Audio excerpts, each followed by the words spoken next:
Cartoon house, cartoon house.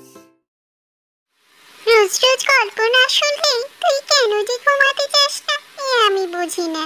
শোন, একটা ছোট্ট বাবু ছিল, বাবা তাকে আদর করে পুটুলি বলে ডাকতো। ও এমনিতে খুব ভালো ছিল, কিন্তু শিশু পার্কে না যাওয়ায় খুব রেগে গেল। এই গল্পটা বলছি শোন।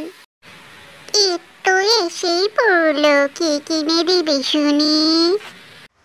আরে হ্যাঁ হ্যাঁ, তোমার তো আছে শুধু কেনাকাটাই, এছাড়া তো আর কোনো কথাই নেই, বলো। কেনাকাটার কথা বললেই তুমি শুধু রাগ করো, বাচ্চাদেরও তো কিনতে হবে কিছু। এই দেখো চিঙ্কিও চলে এলো, বল মা পিঙ্কালাদের কিনে দাও মা। অবশ্যই কিনে দিব মা। বাবা আমাকে বেড়াতে নিয়ে যাও। আরে আমার সোনা মা পুটুলিটা চেয়েছে, সুন্দর একটা পিঙ্ক কালার ড্রেস পরবে, ওকে তো এটা কিনে দিতেই হবে। এরপরে আবার বায়না ধরেছে ঈদের ছুটিতে বেড়াতে যাবে। তা কোথায় যাওয়া যায় বলো তো তুমি? উফ, খুব মজাই হবে এবার ঈদে। তাহলে অনলাইন থেকে ড্রেসটা কিনেছি, দেখো একবার। ড্রেসটা কি আমার মাপ অনুযায়ী হবে? বাহ, দেখি চোখটা জুড়িয়ে গেল আমার।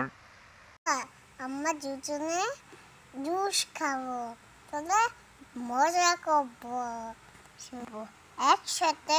আমরা মজা করবো, ঘুরবো। অবশ্যই ঘুরবো। আমার সোনা মা কোথায় যাবে বলো তো? বাবা আমাকে নিয়ে যাও নাই বেলাতে। তুমি যিশু পাককে নিয়ে যাও। মা তুমি শিশু পার্কে নিয়ে যাও নাই, সাথে কথা নাই। শিশু পার্কে না নিয়ে যাওয়ায় পুতুলের মন ভীষণ খারাপ হলো। কার্টুন